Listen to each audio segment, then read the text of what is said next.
Hey everyone, just a really quick note for you that because of the length of this session, we actually split it into two parts. This is going to be part one, and we're going to dive into an overview of proposals, structure of proposals, and then a little bit about key requirements and criteria. And then in the second part, we're actually going to talk pretty in depth about budget. So stay tuned, and we're getting into part one right now. Hey everyone, welcome to week 3 of the Big Sky SBIR Accelerator. With me again this week is Del Mackey, and I am Ann Peterson, the Program Director of the Montana Technology Innovation Partnership.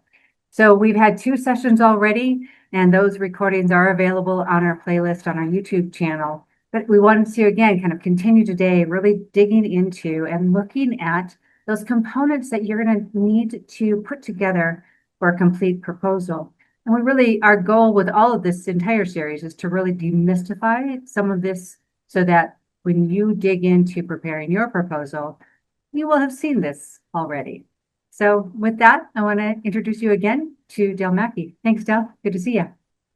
Good to see you, Ann. And again, welcome everyone. So one thing as we get started that I would like to throw out there, not as a foil to what Ann just said, but as a compliment, a lot of the information that we're going to cover is not just about a complete proposal package. It's also about a compliant proposal package and a compelling proposal package. Really, when you're putting together a proposal that you want to be funded, those are the 3 C's that you want to make hyper aware that you are actually adhering to: complete, compliant, and compelling. Without all 3 C's, you're not going to get funded. Act like you're a pirate. What's a pirate ever wanted to sail on 1 sea? No, they want as many seas as possible. So it's those 3 C's that are going to be critical and key for you to be able to make use of these federal funding opportunities and programs that we're talking to you about over this, 8-session cohort here. But so today, in order to dive into that, what we're going to focus on in the information today is a strong proposal. Like, what actually makes up a strong proposal? So we're going to dive into a couple different areas that cover just making sure that you're aligning with the things that they're requiring. What do the different, sections look like? What do the different, if you're doing, DoD, what do the different volumes look like? What are those elements that make up okay, well, here's the actual proposal? Because a lot of times, you'll hear people like myself or Ann or any other, someone that has been around SBIR and STTR a while, we'll call it a proposal package. Because so many people focus on okay, well, I wrote the thing. Okay, well, do you have this? Do you have this? Do you have this?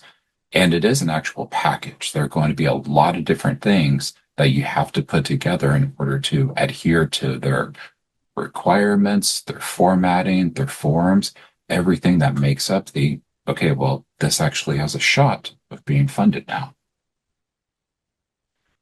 So kind of just like we always do, real quick, agenda for what we're going to discuss today. We're going to have a quick review and recap, just make sure and kind of reinforce those learning points that we gave last time. And today we're going to focus on just kind of an overview of what a proposal is, just to make sure everybody understands as they're going through this process and trying to set themselves up for success in the future, the structure of what actually encompasses a proposal. And again, here, read when we say proposal as proposal package. And then some of the handy tools that are available or that we have available or that we connect you to or that you can find or that you can Google or you can whatever that will actually help you in that, not only the creation piece of it, but the compliance piece of it. Then, as always, just a real quick wrap up and maybe some action items to think of that will help you make sure you're moving forward in that right direction. So first thing first, what did we talk about last week? Well, we talked about a lot of stuff last week, but the main things to kind of remember are that when you're looking at particularly contracting agencies, because again, as we set up in the first session, granting agencies are very different than contracting agencies in a whole number of ways. And when they release a solicitation, when they, have their topic areas, it's actually what it is. It's a topic area. Contracting agencies have topics. They're very specific. They have marks, they have measures, they have metrics, they have numbers they put in, they have requirements because you are building a solution for them. So they're going to be very active in what you would consider that product development cycle. Well, how do they know that you can build the product that they want? They tell you how it needs to be built. They tell you how it needs to comply. They tell you what it needs to actually do. They make sure you have those understandings before you even apply. So always, always look in to each one of these topics for those identifying marks that will let you know, okay, when they say they want a new material, material needs to do this, needs to be distributed this way, needs to handle this, needs to be compliant with these standards. It is all in that topic. So always, always, always make sure that you read and understand the topic. And to the second point there, make sure you look at the references. References are the gold mine for you. They won't be surface in the topic, but they'll say, hey, here are some recommended references. And something we'll get into very shortly in today is recommended doesn't just mean yeah, if you want to look at it, cool. If not, yeah, sure, that's fine as well. They can't tell you to require it, but read recommended as required. They're really required reading to understand some of the background, some of the ways people have approached, some of the other things that they think that are really cool and would be great for it to have. A lot of times those references are either a staging point for information, so kind of that foundational information that you need to understand for background, or sometimes you can actually consider those as those kind of stretch goals. When you take on a project, you have here's the immediate goals to actually deliver. Here's the stretch goals that they would actually really, really like if you can do that. So always, always pay attention to the references, dive through them, understand them, and make sure that you're actually somehow integrating that information into what you develop in your proposal package, which again, follows on very, very shortly from here. And one of the other things to kind of remember is in topics, they'll always have contact information for what they call a TPOC, technical point of contact, or a topic author. With granting agencies, it's hey, maybe you let them know. With contracting agencies, it's go ahead and give them a call, set up an email, set up a time to meet with them, kind of whatever it is that you need to do and you need to ask them. It's for clarifying information. It's to ask if there are acceptable other ways to kind of approach something. It's to ask if there are any unintended consequences from this thing happening, the problem that they're stating that they would actually like to solve. It's really to get them to give you more information about what they see, what they want, and what they think they need delivered to them. It's not hey, would you fund this? Because the answer is always going to be like, I don't know, maybe write a proposal for it. So it is getting that information, diving in deeper, and really making sure that you understand. Help them help you understand. So that's the thing that you want to focus on when you're doing those, outreach to those TPOGs. And that's the thing that if you don't do, doesn't mean that you're not going to win. But if you do it, does make your pathway a little bit easier and gives you more than likely a better chance of success in the future with that actual proposal package. So let's dive into our first section and just an overview of proposals. So one thing everybody should understand, particularly, we discussed it in our first session. We actually discussed it also in our second section. We're going to discuss it in our third session, and more than likely, we'll continue to discuss it in the future. Because at the end of the day, you're doing business with the government. You are selling things to a governmental entity. So you need to understand how the business does, or how the government does business and how you need to kind of align to those expectations. And so there are some expectations of what you have to do, how you have to approach them, the information that you have to give them, and the reasoning behind this is why you should do this. And we refer to that as a proposal package. So what actually goes into one of these things that we're talking about? So the first thing is instructions, a solicitation request, something along those lines. They'll give you okay, well, here's what we're requesting, here's what we're looking at. They'll give you all of the basic information so that you can find these opportunities, because these are all open competition. Now, there are, specific ways and measures that you can get directly into, like procurement cycles with the government. But with SBIR and STTR, these are always open competition, and particularly so with contracting agencies, because a lot of the language, rules, and regulations that define how the government does business and how you do business with the government kind of guide that and say they have to do this, they have to do things this way, they have to set up systems in this particular manner. So when you find one of these opportunities, or even when you're thinking about looking for them, there's a couple of really great sources of information. SAM.gov is a clearinghouse really for pretty much every single opportunity. You'll actually find, like by default, there's a lot of contracts on there, but you also actually find a lot of grants listed through there as well.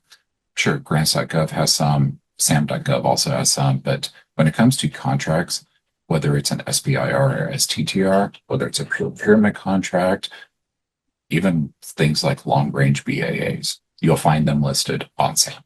So SAM is your almost one-stop shop when it comes to somebody released a solicitation. They are looking for things at this point. Now, that gives you the overview. A solicitation is the 35,000-foot level. Once you have the solicitation, well, then you have other vehicles like the broad agency announcements that both DoD and NASA use that guide okay, well, this solicitation says that we're doing this thing. Now we actually list here's what we need. And that's related into the topics. For anybody not in the know, DoD has switched to monthly topics. They release every first Wednesday of every month. And it's just a glut of who's needing things funded now. NASA recently actually switched to a BAA into appendices as those kind of runners or writers, where they list the topics and what they want to fund, how you need to approach it, all of that information. So rather than finding topics in a solicitation, you find the topics somewhere else, because it depends on what they're focusing on at that time, but it also gives them the ability to just almost at an ad hoc basis say, yeah, we already put out the language that actually drives this contract, which is solicitation. Now we need to put out here's what you can actually do for us, which is the topics. But one of the things that you won't find in the topics, because you'll find a lot of information in the topics, but you're not really going to find specific instructions. They're not going to tell you, okay, well, for this topic, you need to actually answer this way, you need to do this.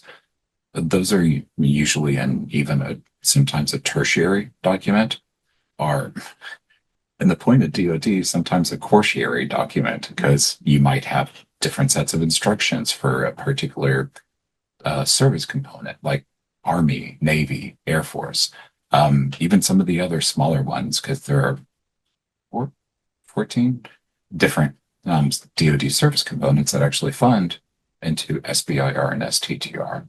So you need to know like which ones to follow and kind of which ones to prioritize when it comes to instructions. And there's some key differences there, which we're going to do in depth, a little bit later right now. But just in that kind of overview. So the way you address and answer each one of these solicitations, and this actually goes even beyond SBIR and STTR, if there is a procurement opportunity on SAM.gov, Department of Army needs to buy 400,000 rolls of toilet paper. Well, you know what? You're going to have a essentially proposal package that goes in. You're going to tell them what you can deliver, how you can deliver it, how often you can deliver it, what the methodology of delivering is. You're going to give them a budget.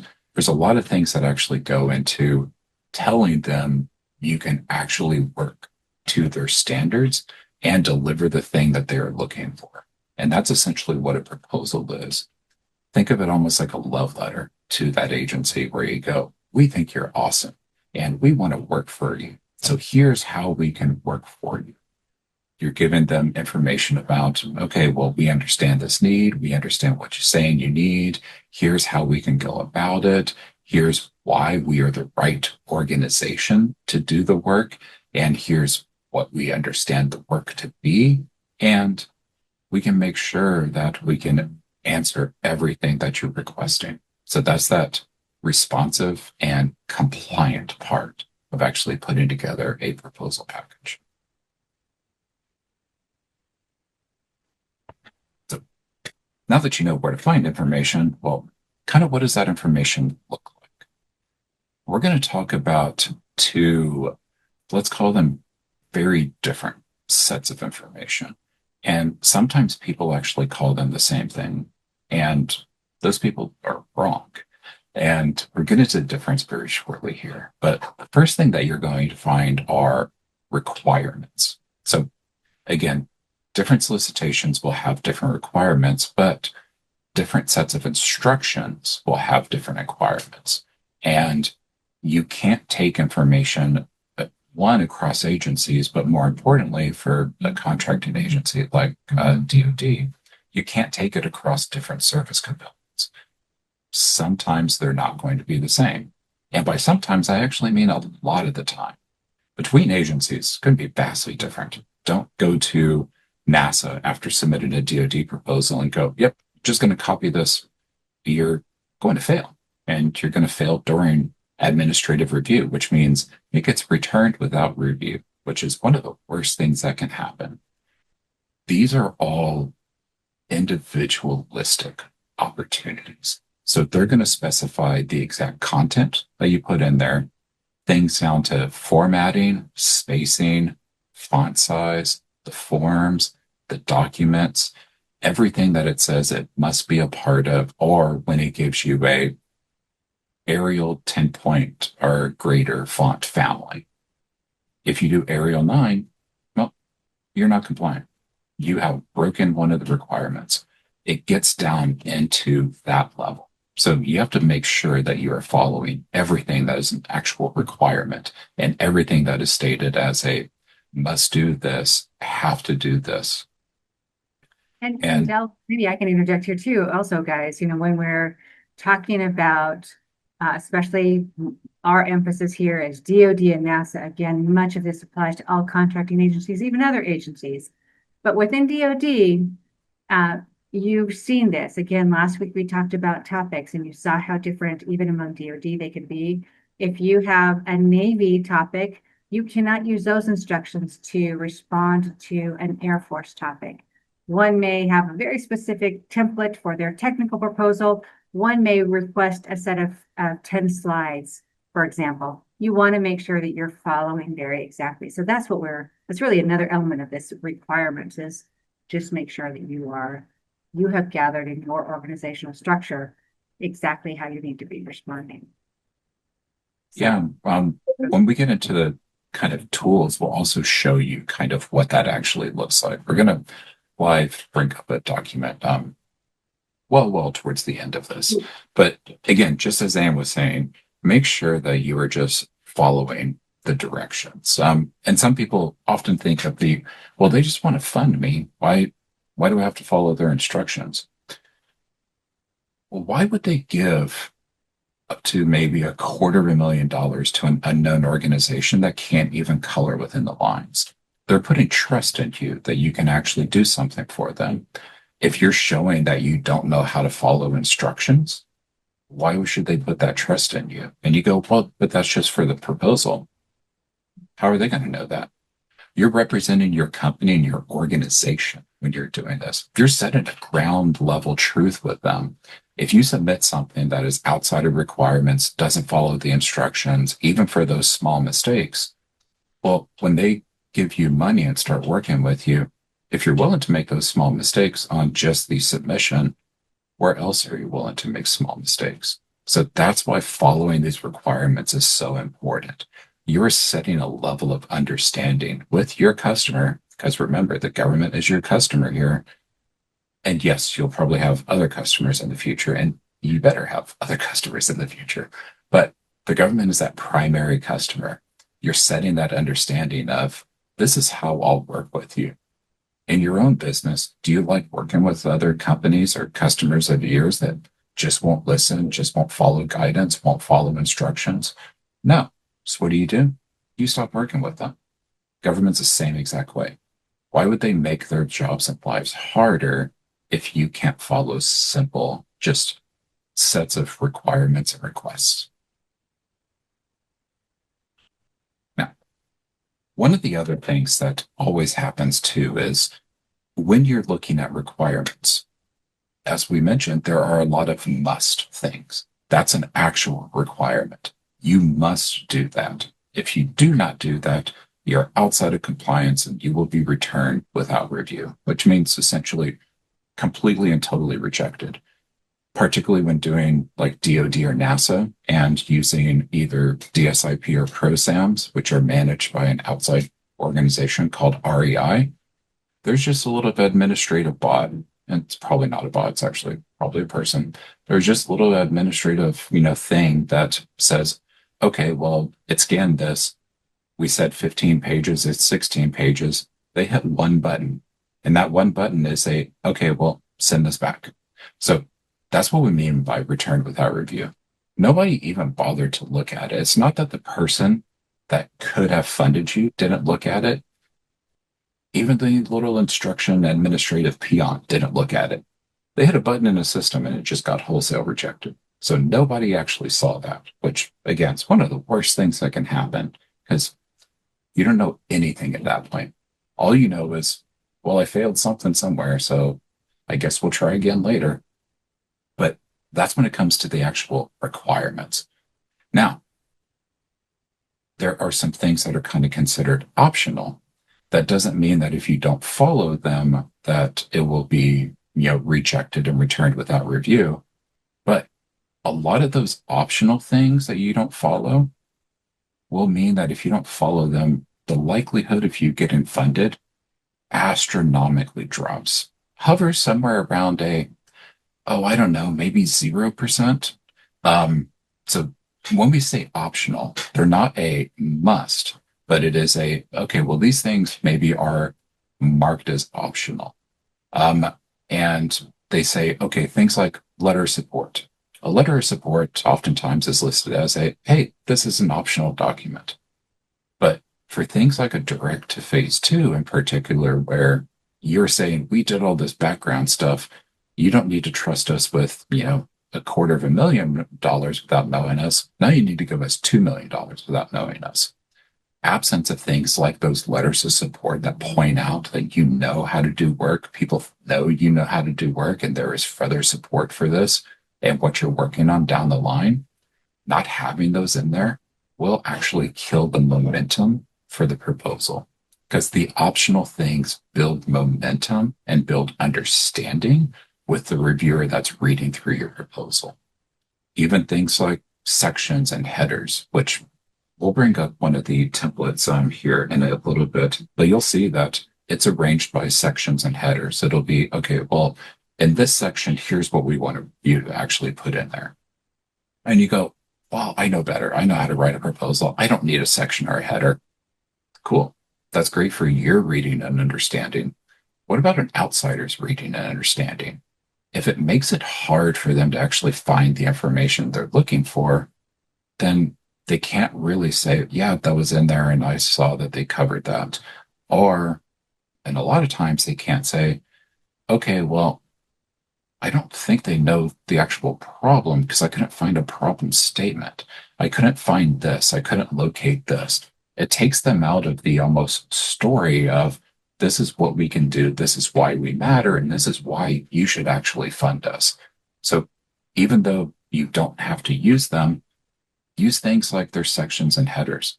When it says relationship with prior, our relationship with future research and development, it's actually a lot of times just R&D or R/R&D. Make sure that you have a section or a header in there that says relationship with future R&D or whatever that particular instruction set says. Use those same exact pieces of information and make sure you cover all those points in the instruction set that says in this section, cover this. If it's a big set of instructions and say, okay, well, in this section, we want you to cover these 4 different things. You can even do things like subheaders. Okay, well, for the commercialization plan, they want us to talk about phase 3 transition. They want us to talk about outside marketing. They want us to talk about continuing support. Maybe use a subheader for transition to, phase 3. Those things I can't even remember, which I just listed off the top of my head. Yeah. I have that separated out. Yeah. And just a little interjection here, Del, too. Like it is this real life that you and I have done when we're supporting clients. When we're reviewing people's proposals, guys, this is the opportunity that you have also to work with us if you're here based in Montana, is we'll take a look at that. And I often have said, hey, these are great. I always give people a template to make sure that they have the standard headers. But I'm like, hey, you can reorganize this. So for example, in a DoD topic, under the commercialization sections or things like that, hey, call out this transition to the Air Force component. Talk about more of your other types of things. And we can suggest those things based on our working with you. And I'll clean up something that's maybe a little bit, I obviously won't share any client stuff, but kind of some additional subheadings that people have, that we've recommended to people that will help you. But to Dell's point, and we'll talk about that, we'll look at some of those. Always try to give the reviewer, help them know where to find the information that you want to share that describes the work that you're going to do and why you guys are the best, that your team is the best team to deliver, that they should invest in you. And sometimes it's really just, let's make their job easy. Let's make sure that they can really easily find the content that they're looking for to assess us as a partner for them. So thanks for letting me jump in on that. Yeah, of course. And, really your job in the proposal is to engender confidence within that reviewer. Again, you're engendering the confidence that they can trust funding you, that you're going to actually be able to deliver something to them. Because remember, while granting agencies might be best effort, a contract is a legal authorization between the government and you for you to do business with them and you to deliver something to them. So they need to make sure that they can be confident that you can actually deliver it, that they can be confident that you understand their need, that they can be confident that you have the right team to do the work, that they can be confident that you actually know what work should be done, what standards it should be done to.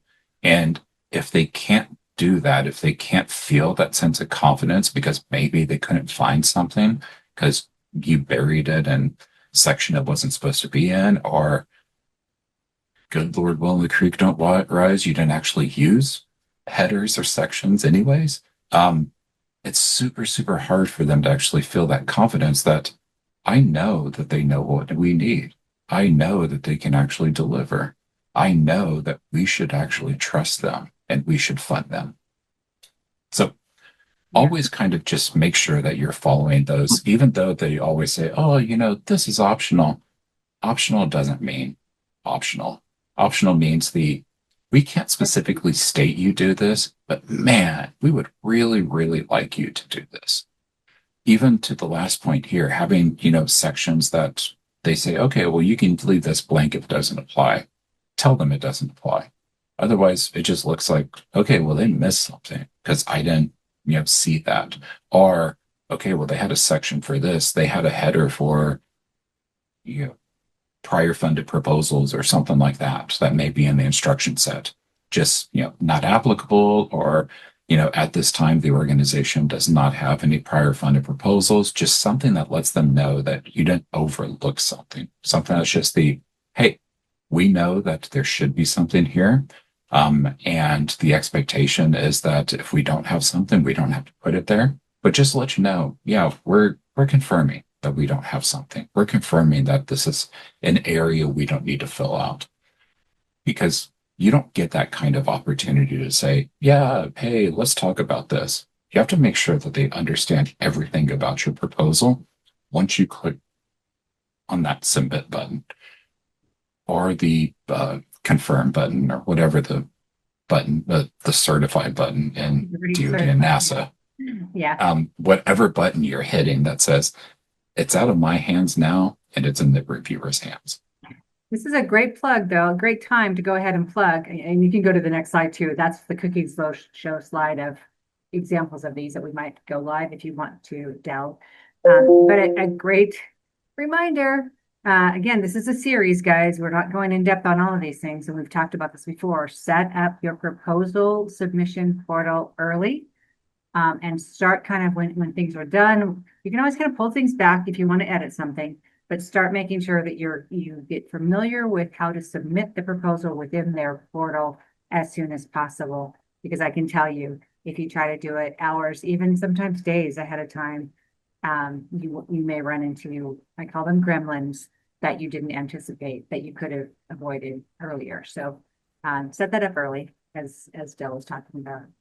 Del, do you want to I don't know if you have some of these up that you wanted to show, or if you wanted I don't something else that you wanted to reference, but I don't have any of these up. And I think that maybe towards the end we can actually bring yeah. some of these Okay. up. Just because they're kind of boring documents for people to look at. Right. It was, we put in an option like, maybe we can look at something to show how they're different. Believe us, trust us, and I think most of you have seen kind of that. But again, we can just kind of show you the requirements are listed. They talk about it, and we'll see that. We saw a little bit of that last time. We'll definitely see again next week when we talk about the technical, writing that technical statement of work, your technical plan, because we're going to pull out some of those requirements as well. So Yeah, and even on some of the subsequent slides here, we pull out some of the kind of specific information. One thing to kind of just know about these instruction sets or solicitations you see is most of them vary between 60 to 140 pages, kind of probably on average. And a lot of it is just the government legalese. It's a lot of, hey, this has got to put this DFAR or FAR's clause. Here's the clause. And there's a lot of kind of that ancillary information that they just have to put in. But there are some very key things, and that's what we're going to get into kind of here shortly of the, even if you go, oh God, I got to look through this 60-page document, there's some key things to actually look for within their own, because they use headers and groupings within their document. Here are the things that will keep you from getting funded. Here are the things that will keep you from having a compliant proposal. So again, always look through these, make sure you understand them, but really, really make sure you understand things like in the instruction set, it'll say proposal preparation. Well, what does that mean? That means the exact way that you prepare the proposal. So that's something that you have to be hyper aware of. There'll probably be a section on, budgetary requirements. That's the section that you need to be hyper aware of. That's the next slide or two. I think we talk about that. Right. Oh, no, So, I'm sorry, that isn't. This is talking about just kind of getting your resources together. yeah. Sorry, I'm And the order. this actually, no worries, Anne. This actually backs up one of the points you brought up earlier about kind of setting yourself up for success and kind of staging your information. One of the things that you'll find is that I know that we said that you can't copy over proposals, and you can't. You're going to have to change information. You'll have to change, the way you say it. But you can actually set up a repository for, hey, these are some of the things that we can actually pull from, and then we can modify. We can change some of the language. We can change verbiage. We can change some of the points we make. But really good and successful teams that have won multiple awards create a resource library for themselves. And it has things like, background information, team information, actual information on, the innovation. It'll have a library of links and references for them to pull from, so you don't have to go and find something new every single time. It'll have stuff about past performance, because while you're trying to address one of these proposals and while you're trying to get funded, you're also trying to build your business capability at the same time. So a lot of the information that actually ends up in remember the three C's, complete, compliant, and compelling proposal package, you'll actually find you can take that information and put it in things like, quad charts, capability statements, pitch decks, investor funding request, other, contract or even grant opportunities. So start to get in the habit of, we put this together, we submitted this, here's a chunk of information. For instance, a section on your team. All of these proposals, no matter who you're addressing the proposal to, will have a section where they want to talk about the team that's going to do the work. Well, you have a team. Even if the team is just yourself, hey, you got a team and you know their capabilities. So you're going to take that kind of almost paragraph or maybe two paragraphs about that team member, and you go, okay, well, this is what we submitted to NASA about this guided sensor system.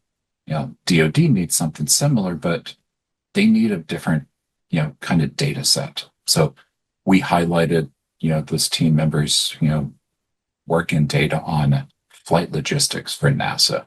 Well, now we need to highlight their work on telemetry, but still the same basic information about that person, what they've done, where they went to school, what kind of projects they've done, where they've worked. But now we're just shifting the focus a little bit.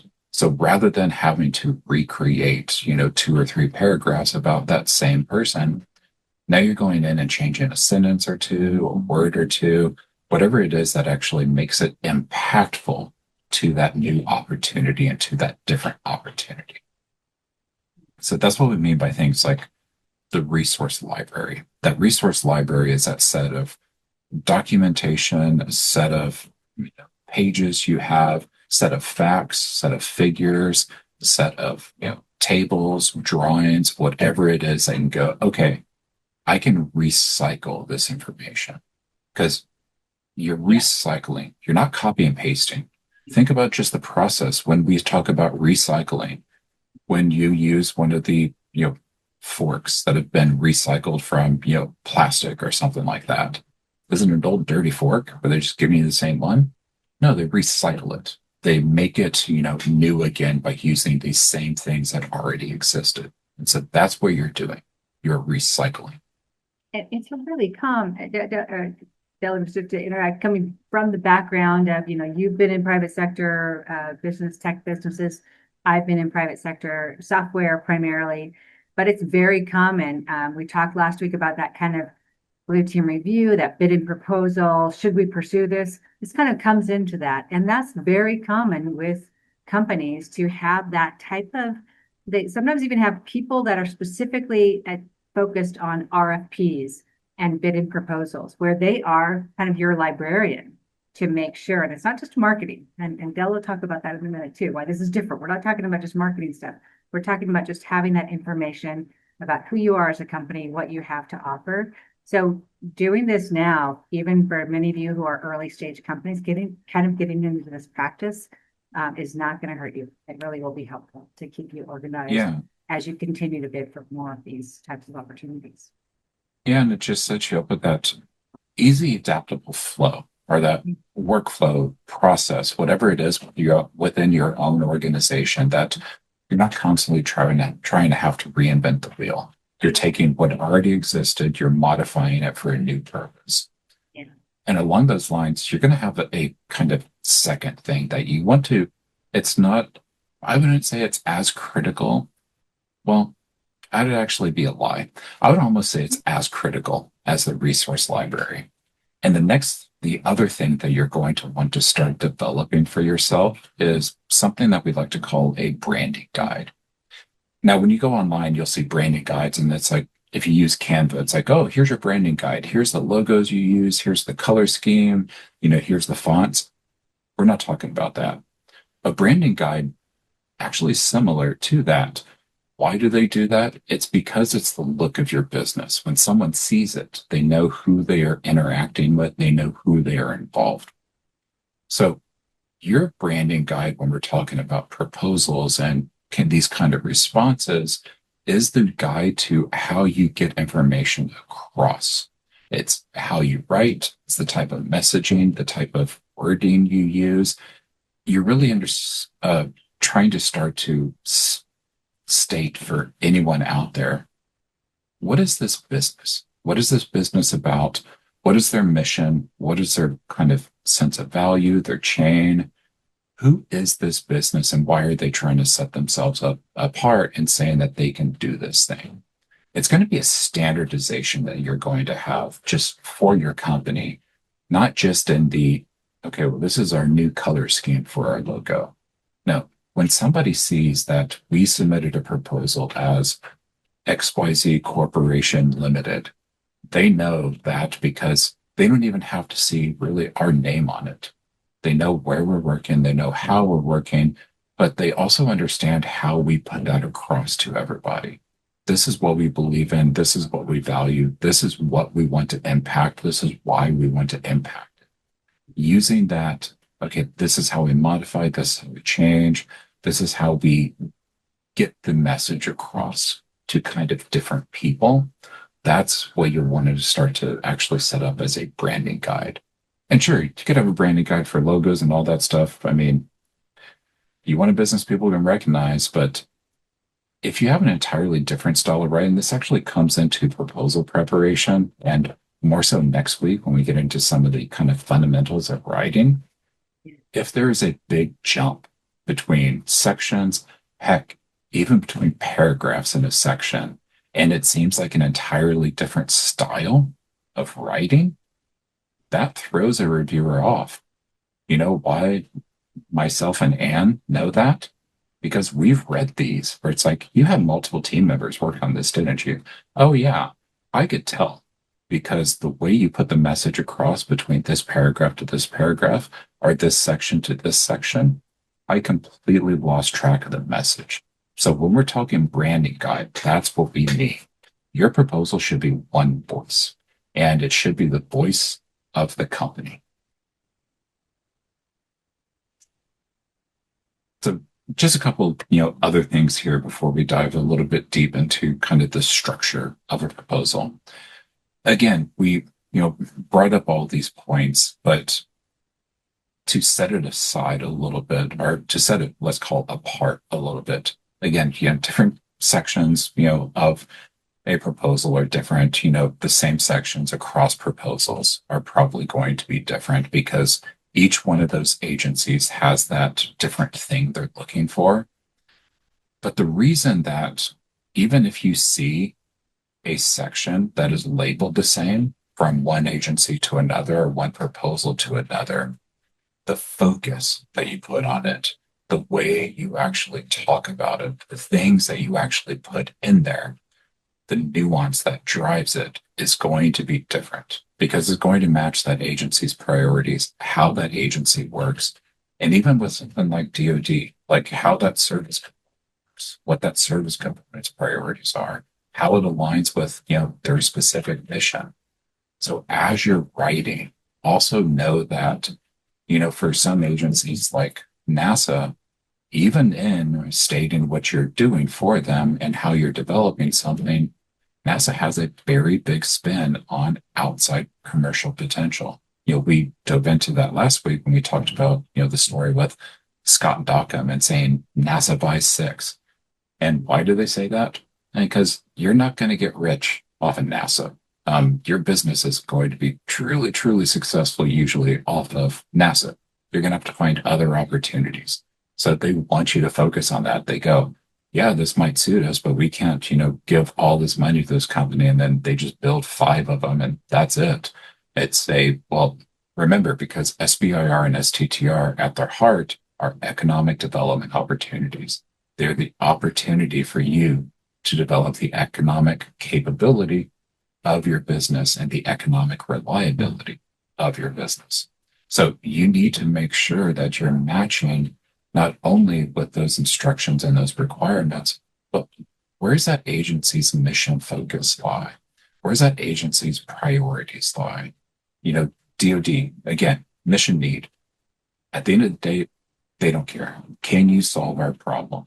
If you can't, great. Go talk to somebody else. We need our problem solved. Someone like DOT or EPA, who at the beginning of this we said was a contracting agency, but they don't buy it from you. It's out to be about public benefit. So you can't use language in there that say, yeah, when we get to a phase 3, this is what we'll deliver to DOT. They go, you ain't delivering anything to us. You're delivering to somebody else. Who is that somebody else? And how are you going to stage this throughout, this even phase 1 and phase 2? Where are going to be those breakpoints? So start to categorize that type of information. When we talked about a resource library, some people think that it's it's just like a Google Doc and you just pasted a whole bunch of stuff in there. No, you really want to set up a file system, a library of files where it's like, okay, for contracting agencies and for this type of mission, this type of data set, this type of information, here's our documentation for this. For this type of agency that looks at, these types of things, like DHS, again, is all over the place. What you need to say to Coast Guard is going to be very, very different than what you need to say to someone like FEMA. So you need to start separating those out and cataloging those. So as you find that information, as you dive through to, again, recycle it, you make sure that you're using the right set of words. Sure, it's maybe here is the voice of our business. But even as humans, when we talk to different people, we may be using the same voice, but how we use that voice is different. Modulation of the voice, differences in like we're speaking to each other now. I wouldn't speak that same way to a baby. Well, I would because I don't like children. But if you have a little niece or nephew, you're not going to speak to them in that same manner that you would speak to your boss. It's going to be a difference in how you inflect. It's going to be a difference in whatever it is that makes your voice unique when you're speaking to that person. That's the same thing.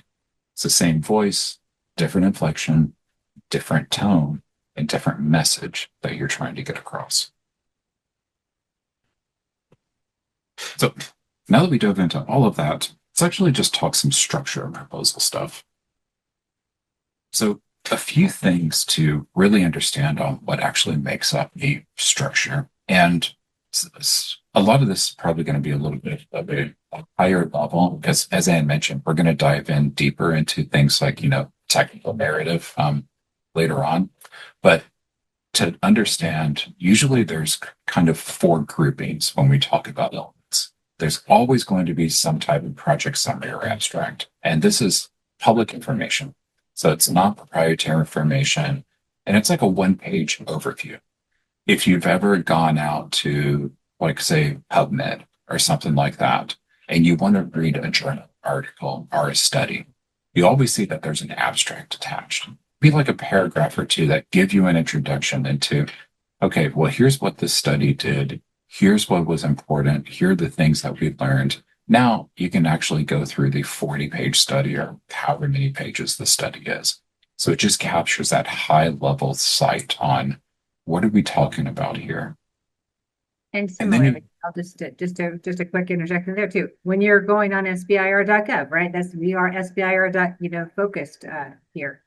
When you look at the portfolio of past awardees and past awards, that description of the project, when you drill down into them, that is their abstract. That's typically something that they submitted either with and or upon kind of contract award, what they were going to do in that specific phase of the project. So you can look at those all day long.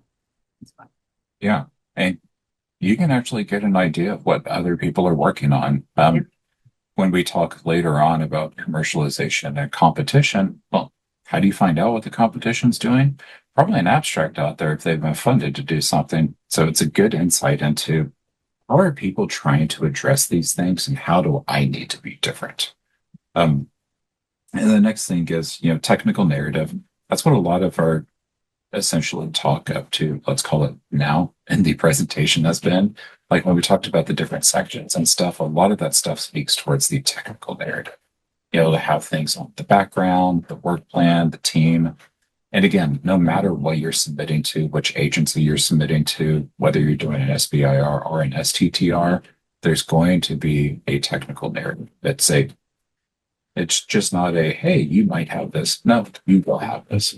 It's applies to any and all of the agencies. This is a very general slide. Yeah. And along those same lines, you're going to have a budget because technical narrative tells them what you're going to do. And the budget breaks down where those dollars are actually going to go to. You're matching the budget to what you tell them you're going to do. So think of it that the technical narrative and the budget are going to go hand in hand because they have to go hand in hand. You have to account for every dollar you're requesting. You have to tell them why that dollar is actually important. And then I would say always, because even if it's just one thing, there's always some other type of form and supplemental document you're going to have. A lot of these are going to be optional.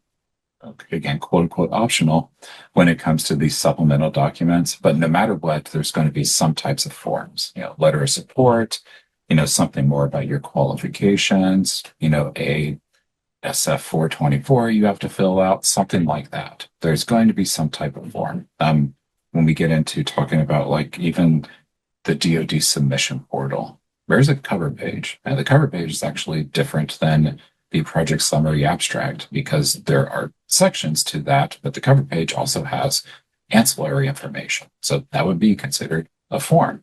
There's always ancillary information that is not, or let's say that's outside of these three things.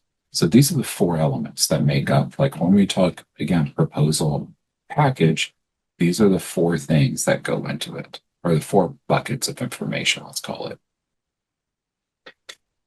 Now, technical narrative. I do want to, Del, I just want to say I was going off your meal, kind of metaphor going on, and then you switched metaphors on me. So we'll get to that. So yeah, no worries, Anne.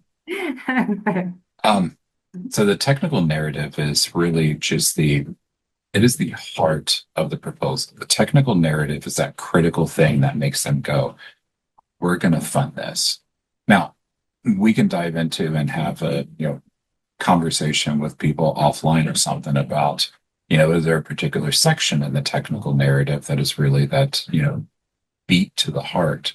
But if you fail the technical narrative, you're not going to get funded. The technical narrative is that kind of make or break consideration.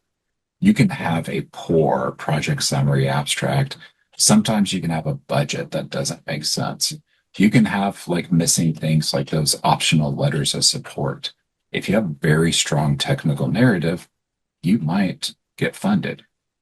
Conversely, if those other three areas are super tight and your technical narrative just, kind of, to be blunt, sucks, you're not going to get funded.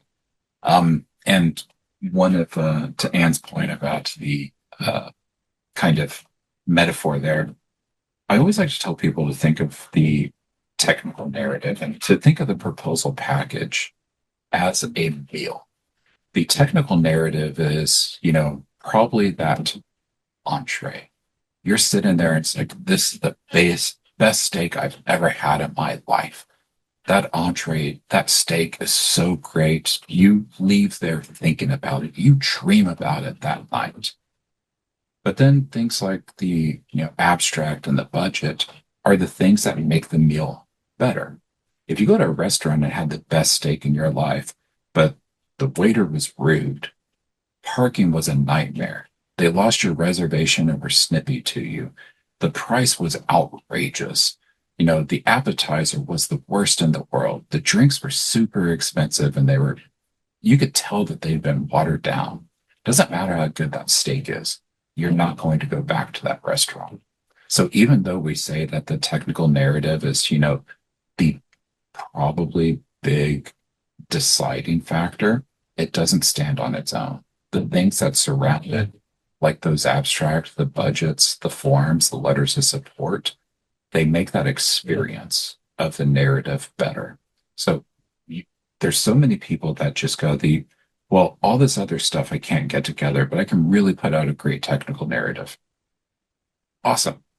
Probably not going to get funded because if they can't understand how the budget aligns, if you don't show that the information that you put in that narrative is backed up by things like letters of support, letters of commitment, you know, forms like facilities and equipment, things like that, then they lose confidence in that technical narrative. So that's why, even though the technical narrative is a lot of times that make or break, it can't stand just by itself. You have to support it with the other things that actually make up the proposal package. So now that we talked about that, we're not going to dive into every single one of these sections that goes into a narrative because, again, pay attention to your instructions. They'll tell you the different sections. But let's just take a look at kind of some of the things that might seem like there's an overlap because you'll actually have information that overlaps a lot of times in these. But you're not just copy and pasting, you're not being redundant. You're actually framing it differently. For one example of stuff that, often overlaps is, you might have a section on identification and significance of the problem or opportunity. So you're telling how it affects people and like what hasn't worked. What is the thing that hasn't been able to bring to bear? And then you're going to talk about things like related work. So you need to talk about those significant activities that relate to, what you have done. But in related work, a lot of times you also talk about the things that have happened, things that have actually set up the problem. So even though there's going to be information in each one of these that you go, well, a lot of it's the same information, but the way you discuss it and the way you describe it is going to be different. And they need to build off of each other. So when you do talk about that identifying that problem or opportunity, like what has been tried in the past, what hasn't worked, what has worked, why that frames the actual like outcomes of the problem. Because remember, a problem statement is information, impacts, and outcomes. Then you follow it up in the related work. It's hey, we said that this happened, it didn't solve it, but it informed us on something that needed to be solved. It informs us on ways we need to actually go about it. That first section sets up the gap, and that other section sets up that path forward. You recognize the gap. Now you know what you need to do. You recognize the gap because things didn't work out how they planned. Well, here's how that actually informs you that this didn't work out, so we need to look at this. Or this didn't work out, but it was because of this. So we think if we modify this, it's that same kind of information, but it just flips it on its head a little bit. And I probably should have actually, I'll just I probably should have kind of renamed this one to a sense. Yeah, we weren't really, because every agency, we've talked about headers, we've talked about the different things that they'll ask for similar things, but in different ways. They're going to have different contexts. This is an example from DoD. We really wanted to emphasize in this slide that address everything they ask you to address, even if you think they already asked you to address it. There's a nuance, there's another context of why they're asking maybe a similar question in another section of the proposal requirements. So, and this is kind of Dell had put together some really good information about how to kind of think about what are what's the requirement and what's the nuance there. Yeah, that's a really great point, Anne. And we often see that and just because a cycle closed recently, I've worked with so many defense proposals recently. And some people often get, for instance, two sections that people go, where's a lot of the same information here is something like relationship with future R/R&D, which you're going to talk about things like your phase 2 and phase 3. And then there will always be like something like a commercialization and transition plan. And they wanted you to talk about the phase 3. People go, well, I'm talking about the same information. No, you're not. You were talking about a phase 3, but from two different veins. The future R&D is what you're going to have to change and modify from what you've been doing to make sure it ensures and aligns. The transition is how you take that work and then put it into their hands. So that relationship is the how I'm going to create the thing that I'm going to give you. The transition is the, okay, now I created it. I need to get it in your hands. Yes, it deals with the same thing, but from two entirely different sides of the coin. So just like Anne was saying, you're going to find that a lot where you go, they're asking the same thing. No, they're not. They're asking for the other side of that coin. So always, always pay attention to that. And we'll touch on that in the next couple of slides then. And maybe we have an older version. We may have updated that one. Go to the next one, because I think I inserted one that replaced them. But you can go, this is supposed to be a repeat of that. But go ahead. I can just go off this one. Okay. So I kind of teed it up earlier that you're going to get two big pieces of information, and they're vastly different. And this is kind of what we meant. The requirements versus the criteria. The requirements are those things like format, font, fit, page limits, those, here's how you present information. And the criteria is how you make that information impact. You will always find criteria for any of these opportunities. It may be in the instructions. It's never going to be in the topic. The topic is more about the finding the requirements and aligning to that. But the criteria, a lot of times it's in the solicitation. And the criteria is the, hey, here's what we actually need to understand. So the requirement says, here's what you put in here. The criteria is, here's the message that I, as the reviewer, should take away from it.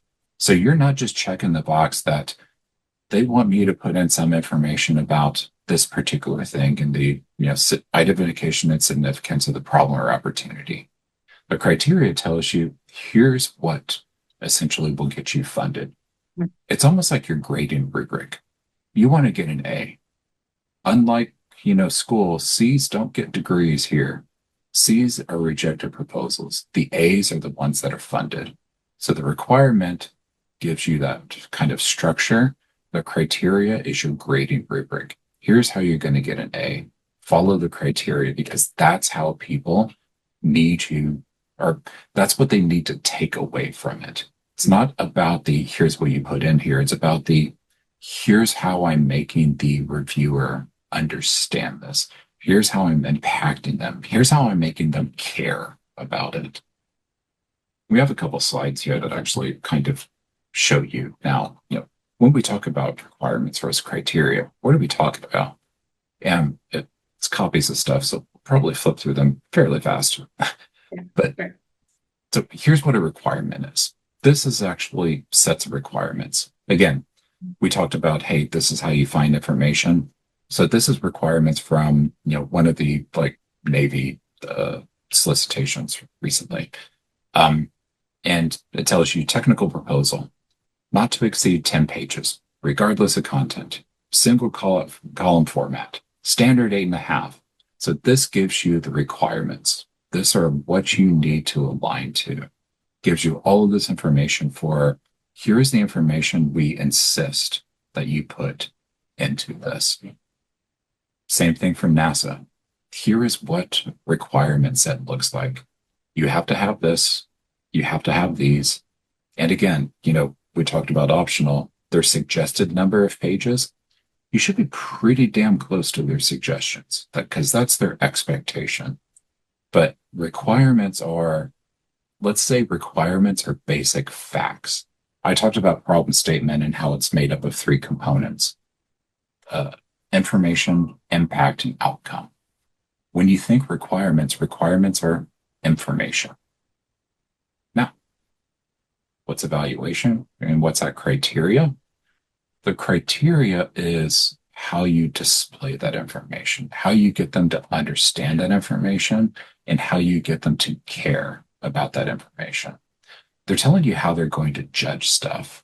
So when you're setting the stuff, and this gets into when we talk about, things like compliance matrices a little bit later, you want to set up the okay, here's what we need to say in here.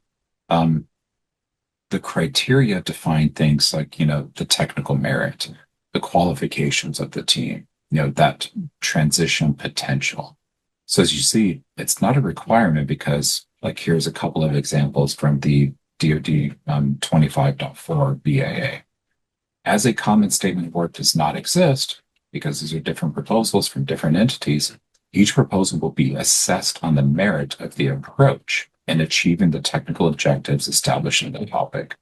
So the criteria on this is they need to understand what you are doing and how it's going to match their expectations for objectives. Similar, do not assume reviewers are acquainted with the proposing SBC, key individuals, or any referenced experiments. Relevant supporting data, such as journal articles, literature, blah, blah, blah, blah, blah, is a criteria. It's not a requirement, but you're making them understand. So again, that three-part to that problem statement. Information, impact, and outcome. The requirement is information. The criteria, the evaluation criteria, is impact. You're impacting how they understand the information. You're impacting how they think the information maps to their needs. You're impacting why that information that you've provided to them should actually matter to them. And you go, well, what's the third part of that, Dell? You said outcome. The outcome's getting funded. That's what the Yeah. outcome is. So it's the information, impact, and outcome.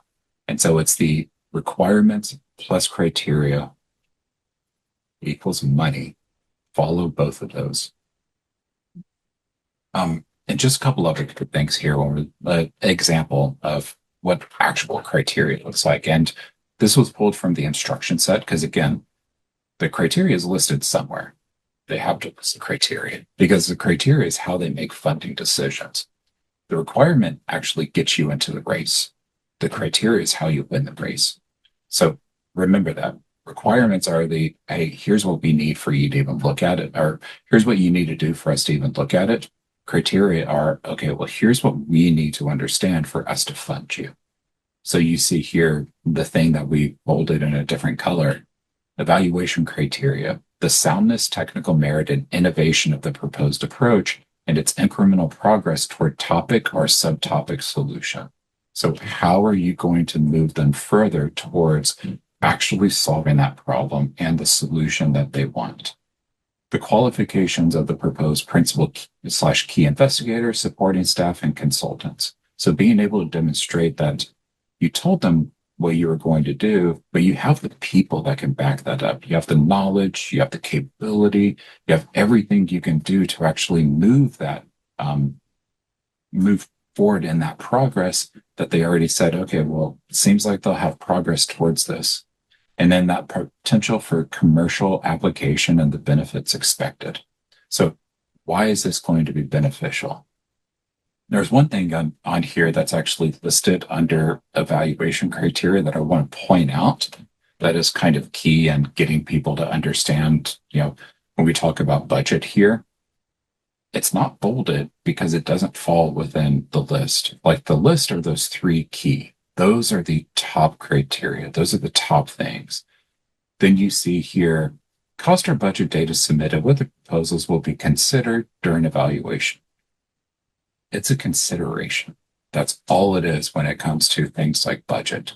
So budget is hey, you need to follow the lines and make sure that they understand. But when we get into budget and talk about the get every single dollar as you can, that's why. Budget is not going to make or break. If you're outside the budget, yeah, it's going to break it because they're going to reject it. Yeah. Yeah. But It's it not is the not first the thing. end all be all. Yeah. They won't look at you can negotiate with that.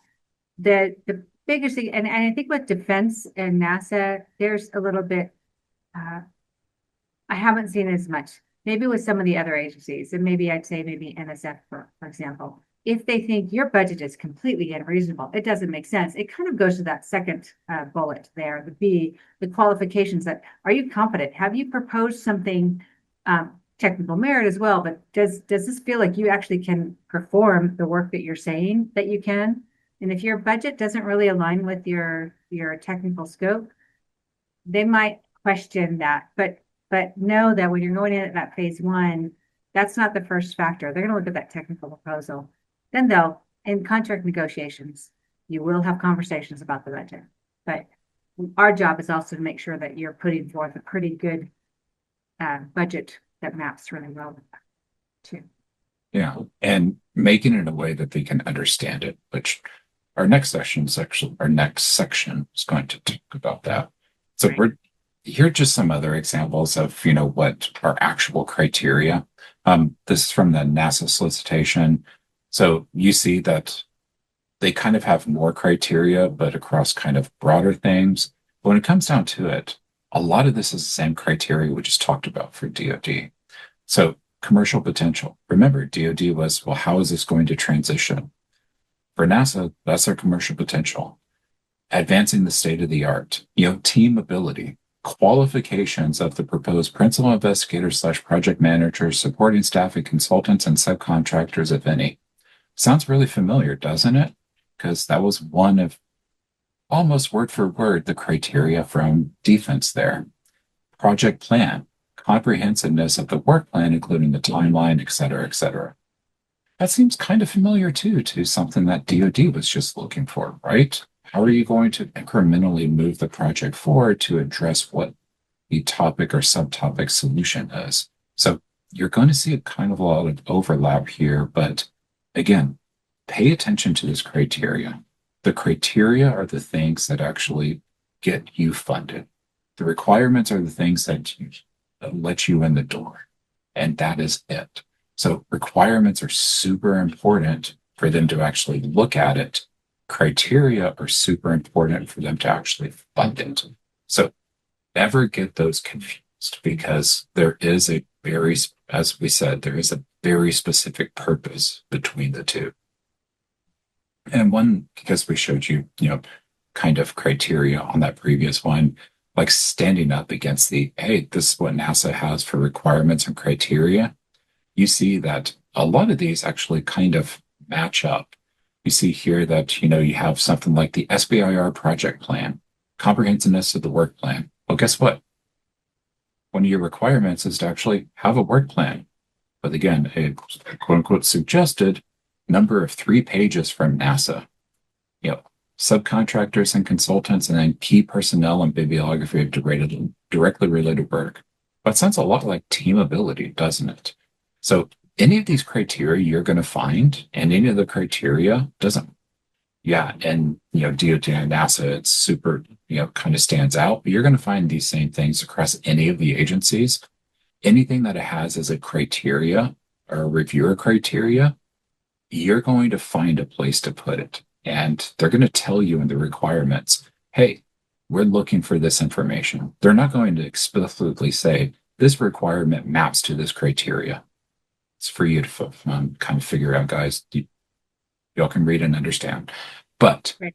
it is going to, in where they have the description, it's going to give you a lot of that key language and go, okay, well, to address this criteria, I need to address it here. But remember, sometimes you're going to have crossover, and a lot of times you just need to make sure that these sections and the information flows together, which we're going to discuss when we talk about technical storytelling. But that's kind of okay, well, how do you write, that technical volume?